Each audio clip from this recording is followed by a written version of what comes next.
Good morning. How are you? Good morning. I'm doing awesome. How are you? I'm doing wonderful, thank you. Didn't get too much sleep last night, but it's okay. I'm here with you having some fun, so that's all that matters. We're going to have an awesome time today. Hell yeah, we are. But first, let's do a quick announcement. Why not, right? Of course. Okay, so if you've been following my podcast for a while, which I hope you have been, this has been me and me only talking to you, getting awesome guest speakers in here in the office, mixing it up with you. But hey, wanted to change it up. I wanted to grow the platform. I wanted to have an awesome, very powerful female presence because I think that's lacking just in general, at least in the podcast industry, more importantly, the work industry. And it's important to have that voice. So my co-host is this lady right here, Miss Rachel. So I'm excited to announce that to you to start. I'm really excited to be able to have her presence. We're going to have a lot of awesome guest speakers on, right? Okay. We got quite the lineup. Okay. Well, let's do that. Let's hit some people with some teasers. Who have you been talking to so far? We're going to have Sean Whalen on. Okay. Who else? We want to get on Lewis Hose. Okay. Keep the names coming. Trent Shelton. We're going to get on Sati Magali. And a couple other ones that I'm going to keep a secret. Okay. I guess that's good. We got to keep some a secret. Can't give it all away. Okay, fair enough. I love it. So that's for another time. We just wanted to start with an intro, if you will, to leave it at that. But the reason we're here today is for this young lady right here, to hear about her story, her success, because she has an awesome, powerful story. And like I said, we're lacking a female presence. And what better person than Rachel Scheer to have on to start? So I'm excited. So I appreciate you again coming out. Yeah. So Rachel, let's do this to start. Tell us about you. And when I say tell us about you, there's a lot of different things that are probably running through your head right now. But let's hear about you personally. Tell me who you are, how old you are, where you were born, stuff like that. Okay, so, I'm a functional medicine nutritionist. I have my own private practice here in the Dallas-Fort Worth area. I'm also a motivational public speaker, and I also am a fitness model. I grew up in Minneapolis-St. Paul, Minnesota, and I am 26 years old. Awesome. Okay. So, say that one more time. How old? 26. One more time. 26. A little bit louder. 26. Okay. So, I'll be completely honest with you. When I first met you, I was like, holy moly, like this girl has to be at least like 30-something years old. Like she seems very sophisticated. I know I'm probably going to get punched in the face for that because usually you want to tell girls they look young, right? But I was like, man, this girl's personality is just like, she is hardcore. So on that note too, why are you the way that you are? Why you're not like a typical 26, 27-year-old kid like I am at heart. You're very mature and sophisticated. I'm an old lady at heart. Yeah, an old lady at heart. So why are you the way that you are? A lot of it goes back to my childhood and the way I was raised. So I had to become independent at a very young age. So growing up was very, very difficult. I have an older sister named Ashley. She's 3 years older than me, and I have a younger brother named Michael. My father suffered from mental disorders when I was growing up, still does. And my mom was very, very absent for most of my childhood. So I had to learn to take care of myself at a very young age, and that kind of set the standard and drive for my life. I like to look at it as you always have a choice. So oftentimes people live in this scarcity or victim mentality in which they say that like their circumstances kind of define them. And you can always look at it from two different angles. Like, this is my situation, this is all it's ever going to be, and you can choose to live in scarcity and in that victim mentality, or you can choose to take control and take ownership of your life. So I didn't really think this out at obviously a young age. I wasn't like, I'm going to take ownership and take control of my life.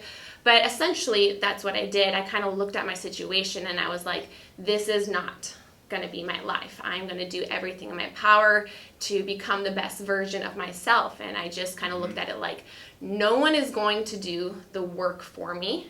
So if I want to get out of this situation and I want to become something, I'd have to hold myself accountable. So growing up, just kind of living in that type of an environment and situation, I just had that innate mindset to just, become something and to create something of myself. Yeah, absolutely. That's awesome. That's powerful. So let me ask you this. So you said mindset, right? Yeah. So tell me what, from a mindset perspective, what is it like to be a female in the workforce? Because, like I said when we started, it's a very undervalued position. Yeah. Female in the workforce are probably not, I don't want to say not respected, but it's a male-dominant industry. So what does it mean for you to be a powerful female presence in the workforce? Yeah, I don't think there's enough powerful females out there. There's a lot of good-looking females. There's a lot of those type of women out there, but there's not a lot of women who will get up there and fight for what they believe in, showcase who they are with their morals and their integrity. And I think we need more of those type of women for younger girls to look up to and to aspire to be like. Not so much just physically, but really the kind of woman that I think we ought to be. And that's going to be someone who has morals, has integrity, who is willing to fight and is willing to do the difficult things. So that's kind of my belief in terms of that. I love that. And, we're talking about power, too, kind of segueing into that. You had mentioned to me in our conversations that you wanted to get into public speaking, right? Mm-hmm. So you talked about how you're in functional nutrition. You talked about the value of that. We'll get to that in a second because that's important too for your story. But what has made you want to segue and transition into that public role, if you will, that public speaking role? So I actually grew up very, very shy. I was very much introverted. So public speaking is something that has always really, really scared me. I remember as a kid, I wouldn't even get on the phone with people. I was just so nervous, and I was such an introvert. And I still get nervous, of course. I still get nervous when I do public speaking, when I do fitness modeling. But I also love putting myself into these uncomfortable situations because that is where I feel like I grow the most. And it's also how I've developed the confidence that I have today. So putting myself into these situations that make me so uncomfortable and then just doing it and Absolutely. Then showing myself hey, I can do this even though it's something that maybe I don't want to do, I don't think I can do. And over time, that's really what's built my confidence up. So with public speaking, it honestly scared me to death. So I did my first public speaking earlier this year at Ryan Stewman's $1 Million Mastermind. And before that, I had done some different type of public speakings, mainly educational, nutrition, lab testing, things like that. Well, this was the first opportunity for me to actually talk about my own story and my mindset and my motivation and, how I got started in this industry. And I remember leading up to that event, I came up with this whole spiel of how to build your brand and your business. And it was just super black and white, and it was super boring. And it just wasn't me. So I scratched the whole thing, and I just am I'm going to just tell my story. Right. How am I a successful, powerful female today? And it didn't have anything to do with following these tips and tricks and little things on how to build your business. It really came back to my childhood, and it came back to my mindset and the things that I made myself do over time. So I decided just to share that. I just shared my journey. Why am I successful? It's because of, started out as a kid. It started out with college.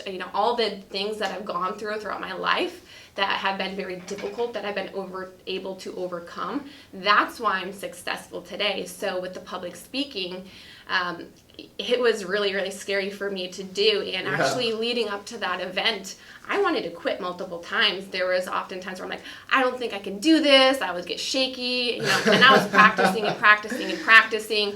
But then I knew I would regret it if I didn't actually do it. And at the event, I actually just something came over me, and all the anxiety went away, and I just decided to just be open, be honest, be vulnerable. And I got a lot of amazing feedback, and I just fell in love with the whole public speaking, and it just was such an amazing experience for me. No, that's awesome. That's so cool because to kind of hear from where you were to where you are now, and to kind of be a part of your journey, to see how you're progressing.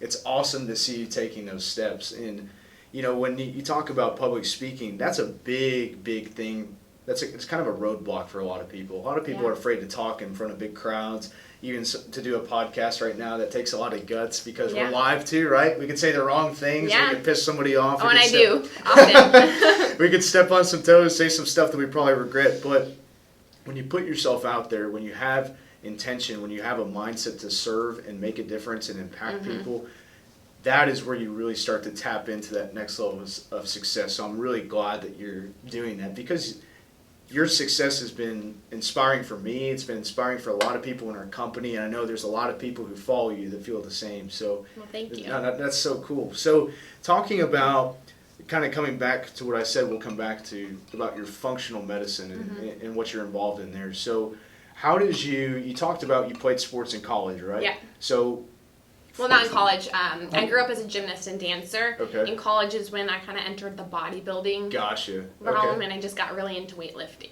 So how did you transition from bodybuilding and weightlifting into where you're at now with functional medicine? So I went to school for Baylor for nutrition and dietetics, and I got involved in bodybuilding. And at first, for me, it was all physical. It was like, let's build as much muscle as we can, and let's help people lose weight, which is great. I enjoyed still helping people, get their bodies that they wanted. I was a competitor at the time. This is when I got into fitness modeling and all of that. But it wasn't really enough for me. Right. And throughout that whole process, I actually got very, very unhealthy. And I took a lot of things to the extreme even, but I started to battle very, very severe gastrointestinal issues that basically left me bedridden for a long time. And I literally went from gastroenterologist to gastroenterologist. I did everything from MRI to CT scan, colonoscopy, endoscopy, only to get a label slapped on me of IBS, or irritable bowel syndrome. And they sent me on my way. And I literally was depressed. I couldn't eat anything without being in pain anymore, and I wanted to just give up. I finally ended up at a colorectal surgeon's office, who told me that the only solution was to remove my entire large intestine. They wanted to just take out everything, and I was ready to do it. I was in so much pain. I just was over feeling like crap and not being able to eat. I mean, it's something that you take for granted on a day-to-day basis, like just being able to eat and not being in pain after you eat. So I wanted to be able to live my life, and they're like, this is the only option. We have to take out your large intestine. And there was a large chance I was going to have to walk around with an ostomy bag, which essentially is they connect your small intestine to a hole in your stomach in which you go to the bathroom into a bag.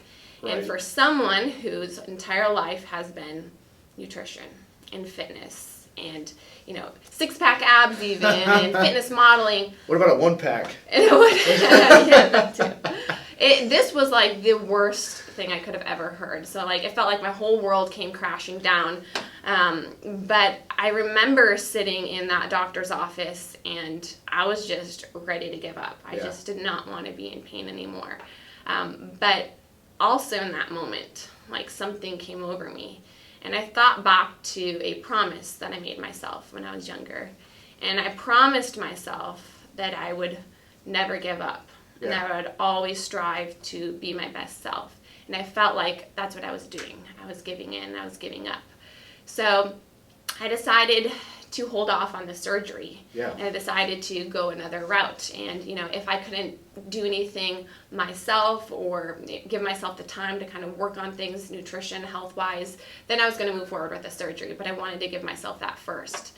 So I went home, and I learned everything that I could about the gut microbiome, about nutrition and gut health. I did a lot of elimination diets. I removed a ton of things from my diet, and it wasn't overnight, but eventually I could go a couple days without being in pain. Yeah, and absolutely. Eventually I could go a few weeks without being in pain, and then eventually I would go a few months, and then eventually it just stopped. Went away. And it went away. That's awesome. Yeah, so I could keep my large intestine. So throughout this process, I also became certified in functional medicine, because a lot of the things I was learning about was more on the functional side. So functional essentially just means root cause. Why do we have a problem in the first place, and what can we do to restore function? We live in a society where we tend to take more of a Band-Aid approach. So for example, someone comes in as a diabetic. We just throw them on insulin and we send them on their way. We don't address anything with diet or with lifestyle. We just give them a medication and we send them on their way. Right. But that's not really fixing the issue. So functional medicine is looking at that root cause, which is what? Diet, lifestyle, lack of exercise. So versus just removing my entire large intestine, I decided to work on gut health and microbiome and the foods that I was eating, putting in my body, and stress reduction. So I became very passionate about functional medicine, and then I decided actually to open my own nutrition practice. Good for you. That's which awesome. Emphasized functional medicine nutrition. Yeah, no, that's so cool. So let's think of this. That was a mouthful. There's so much valuable information in all of that for a lot of people. And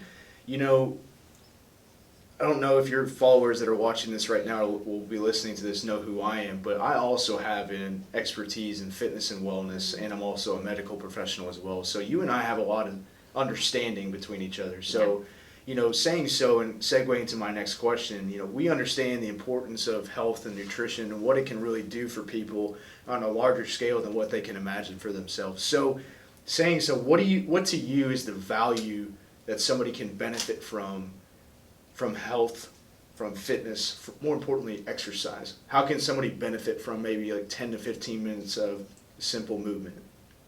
I think it's just overall the foundation. One thing I like to explain to my clients is your health is your wealth. And I know we talked about that just the other week. We sure did. But it's going to have an effect on all areas of your life. A lot of people just think about health and exercise and it's just going to be the way I look. And, I don't care to have a six-pack abs. I don't care about any of that.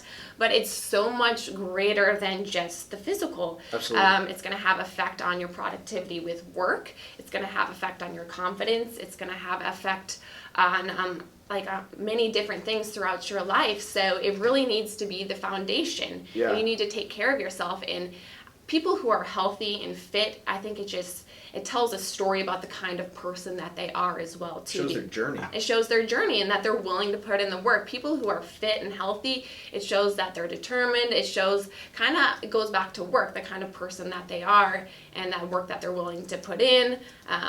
And it's something that draws people to you. So you're actually, from a business standpoint, you can sell better when you're someone who's fit, because that also increases your confidence. And, to be honest, when people are fit and in good shape, it just sells better as well, too. Absolutely. Especially when you have as many followers on Instagram as you do, right? How many do you have? 250,000, about. A little above. Do you know how many I have?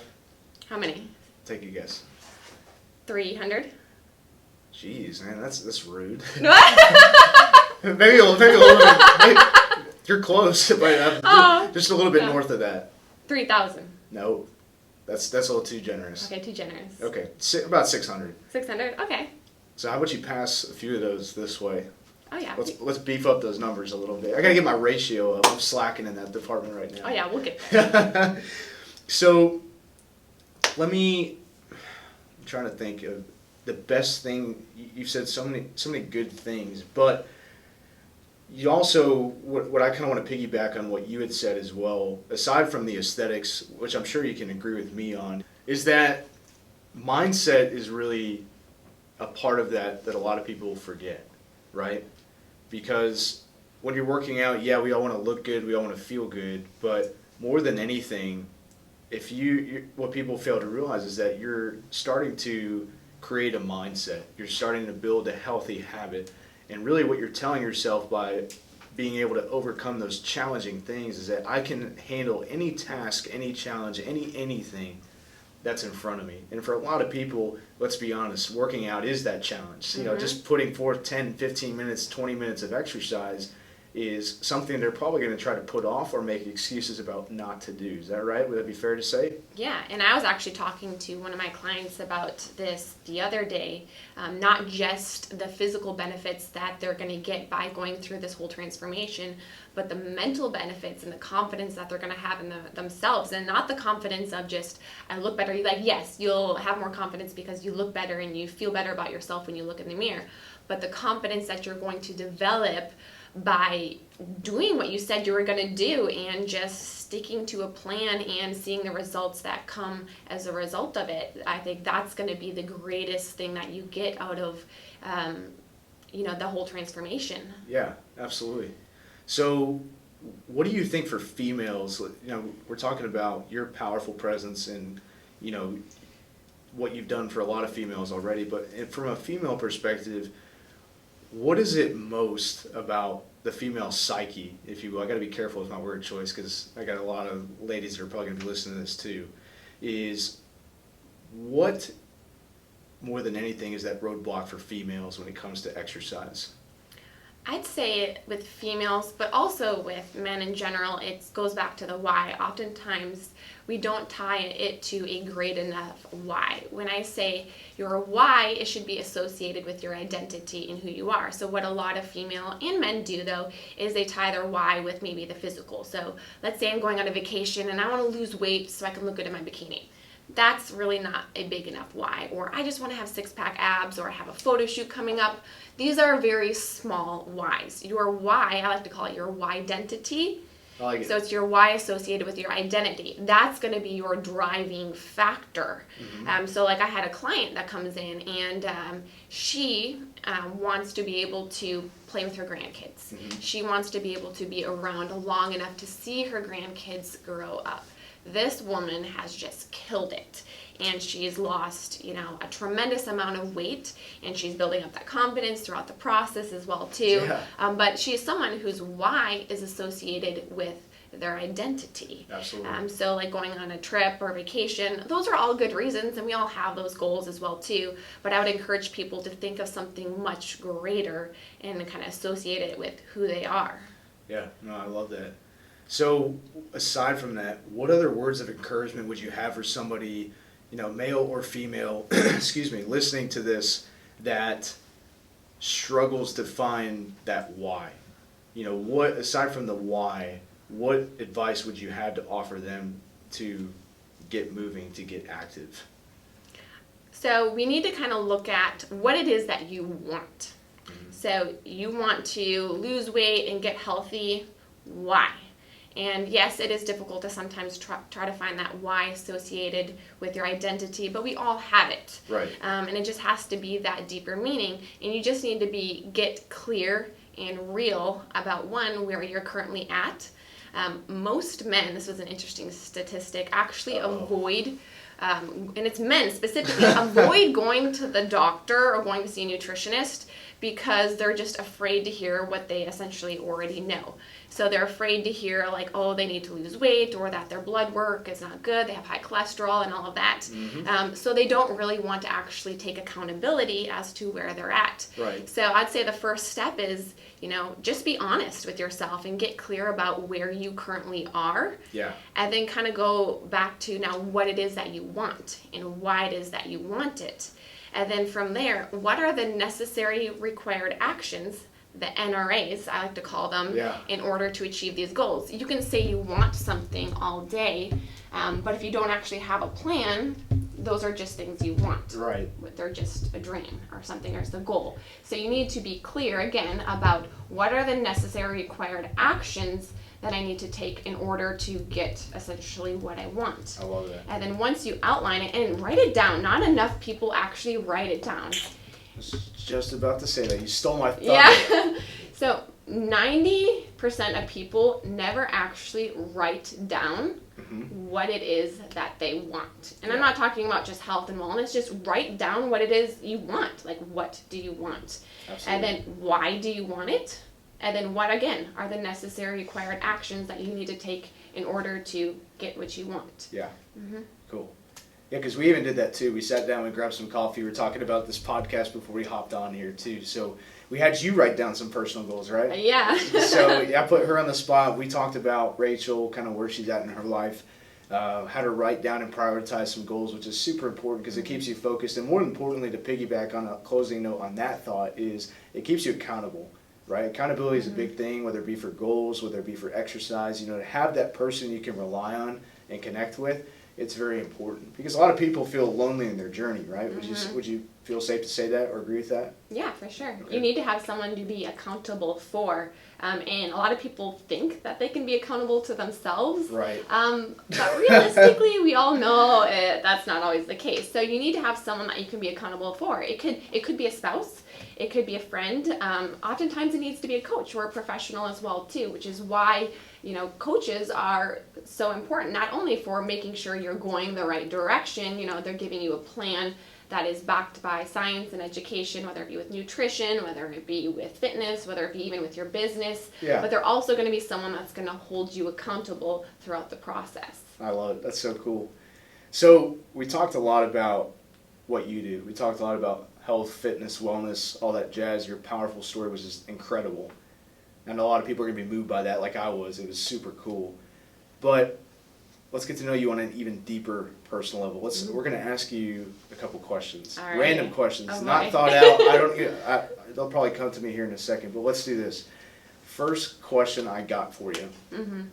If you had $1 million in your pocket, cash, right now, today, what are you buying? Don't say, I'm going to save it. Don't say I'm going to invest it. I don't want that crap that everybody says all the time. I want you to tell me what you're going to buy. I would take a trip. I would take a vacation. I would take a trip. Does that count? Yes, that counts. Yeah, okay, we'll it's count not a it. physical thing, but it's a trip. I'm someone where physical things, items, whatever, Okay. aren't very important to me. I would rather have memories. I'd rather have an experience. So I would just take my family or the people I love on a badass vacation. We'd go to Europe. We'd just spend a lot of time together. So if I had $1 million, I would just go on the greatest vacation trip of my life. Okay. That's a cop-out answer. I'll No, accept it's it. not. I'll accept it. That's a female answer. We'll leave it at that. Okay. Sorry, Allie. I apologize. So you got to be careful what you say with females in the room. They can turn on you like that. I can say that. I grew up with sisters. Okay. Second question I got for you. Favorite donut? Favorite type of donut? And don't say I can't eat it. What are they? They're the apple strudel ones. Apple strudel? No, not strudel. What are they? Fritters? Yeah, Apple yeah. fritters? Okay, those Apple are really fritters. good. There we Apple go. strudel. I knew what you were doing. I was picking up what It's been you a were while. doing. Yeah, no, you're good. How long has it been since you've had a donut? Vietnam? Probably a couple years. A couple of years? Okay. I've had a bite of them here and there, but Okay. yeah.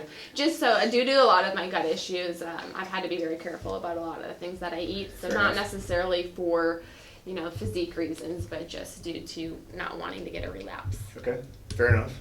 Okay, I got another one for you. A lot of dudes out here are going to be watching this because of you, not for me. Well, maybe for me, I don't know. I have no clue. But anyway, if one of these lucky men at home had a chance to take you on a date today, what is your picture perfect first date? Picture perfect first date. What does it entail? What are you going to do? One. There's no finite amount of time. It would be. So I'm not so much a stickler on it necessarily what exactly we are doing, but I would want to be able to have a lot of good conversation. Communication is something that is huge for me. Okay. So I think no matter what it is that we're doing, whether it be going for a walk, whether it be having dinner, I like doing things that are maybe kind of spontaneous. Okay. All right. As well too. So doing things that get me out of my comfort zone a little bit, get me to loosen up and kind of see that weirdo that I actually really am. Aside from alcohol, right? Aside from alcohol, that'll do it, but in a different way, quite a bit. But first date, I would say it just would be honestly. I'm very simple. Probably just going out and having a nice dinner, a lot of good conversation, maybe going for a walk after, and just having a good date for me is more that communication and being able to connect on a deeper level. I don't like a lot of superficial. I like to get to the point and have a lot of good conversation. So that would be what I would say is a good first date for me. Yeah, okay. Interesting. Mm-hmm. All right. So, next one I got for you. I know we chatted about it, and you don't know a whole lot about this type of industry, but aside from a minivan that's jacked up 12 inches in the air with spinners, what is your dream car? Oh my gosh, you asked me this before and I could not. I need an answer. You did not have an answer. This is why I'm asking you. I don't know cars well enough. Okay, pick something. Pick something. Don't say a smart car. Don't say a Fiat. A car that would drive for me. Car that drives for me. Okay, that's a better answer than I've ever gotten from you before. I asked you that twice now. Never got a good answer, so I had to ask it a third time. It's because I never know. Who I cares? need one that drives for me because, yeah, I need help in I could have steered that so many different directions about female drivers, so on and so forth. But we've heard that. You better not. For listeners. It's a joke. We got these ladies over here giving you some dirty looks. You should have seen their reactions in the back. Ooh! Ladies, don't kill me. Don't kill me. Okay, so we're gonna have questions. We're kind of getting near the end. Let's wrap it up a little bit. If you have some inspiration for people that are listening to this, you have a lot of people who follow you, a lot of people that listen to you. Mm-hmm. So you compared it to me, and a lot of other people out there have power. When I say power, people are more inclined to listen to what you have to say because of your experiences and who you are. So, what is a powerful message that you have for people out there on a closing note to basically give them some fuel to add to their fire? I would say a couple different things. One, I would say, after sharing my story and my journey, I will tell you that your past and your circumstances do not define you. So it is your choices and how you decide to change that, which is going to be the determining factor and set the trajectory for your life. So you have the power to change your circumstances, to become a better person, but your situation, your past does not define you. So that would be the first message I would say, given my history and my childhood, I could have easily, said this is all that I'm ever going to be. I could have got my large intestine removed. I could have taken that route very easily because that would have been the easy route to take. Mm-hmm. And it is difficult to make those type of decisions, but it is always going to be a choice, and you always have a choice. Absolutely. Mm-hmm. Another thing I would say, which if you follow me, I talk about all the time, and it's how to build self-confidence. Mm-hmm. A lot of people know the importance of keeping promises to other people, but they're always the first to break promises to themselves. Absolutely. And I always ask why. Like, why is that? And if you're constantly making and breaking promises to yourself, you're really not going to believe yourself when you say you're going to do something. So how we build self-confidence is by doing the things we say we're going to do. Yeah. And that is something I'm always talking about. Do what you say you're going to do, and when you say you're going to do it. And that is one of the greatest things that you can do to build up your self-confidence. So you say you're going to wake up at 5 a.m. and go get in a workout. Wake up at 5 a.m. How often do we start our days by pressing the snooze button? And we immediately, when we start the day, start it off with not doing what we say we're going to do. We're building that self-doubt.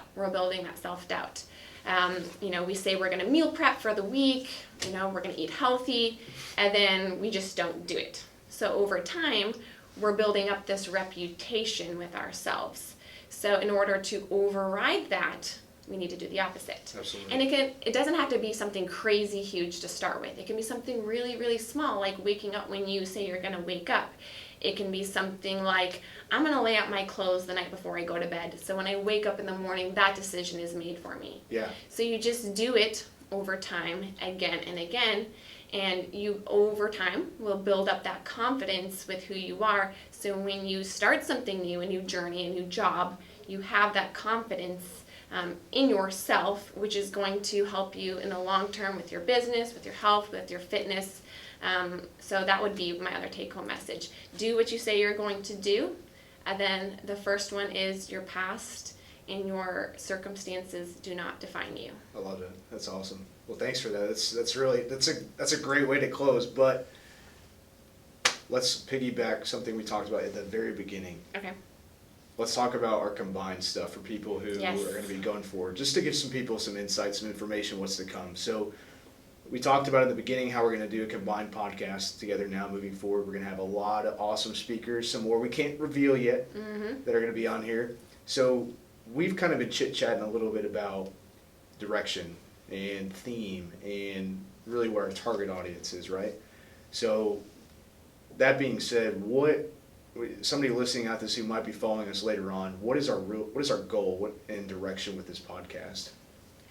So we want to interview the best of the best in the industry, whether it be from health and wellness, whether it be from business, entrepreneurs, whether it be even relationships. We want to be able to give you the tools that you need to live your best life and achieve the goals you ultimately want to achieve. So we'll be getting a ton of amazing, influential people that you can learn from.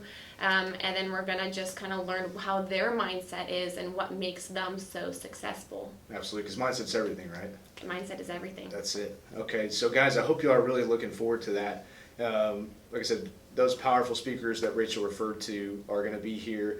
We'll probably get to the point where we start flying too, right? Where we get to meet some people up. Like, this is going to be a really big thing. We're really excited. This is still new for us. This is in the works, but this is going to continue to grow. We're excited about it. I know you are. I know I am. There's a lot of things that are going to be coming on behind the scenes with all this, but we're going to make it an awesome experience for everybody involved. So how do people get a hold of you?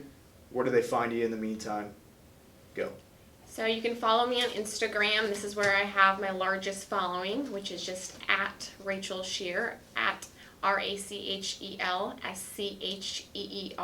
If you want to learn a little bit more about what I do with nutrition and nutrition counseling and coaching, you can visit my website, which is just rachelscheer.com. Awesome. Okay. Perfect, gang. You can find Rachel there. If you have any questions for her, you can shoot her a DM, hit her in the DMs. Is that what the kids are saying these days? Yeah, slide in the DM. Send her an email, shoot her a text, whatever, but she'll take good care of you, and we're looking forward to connecting with you more often now. So, Rachel, again, appreciate you being out here. Yeah. Hope you guys have a wonderful day today.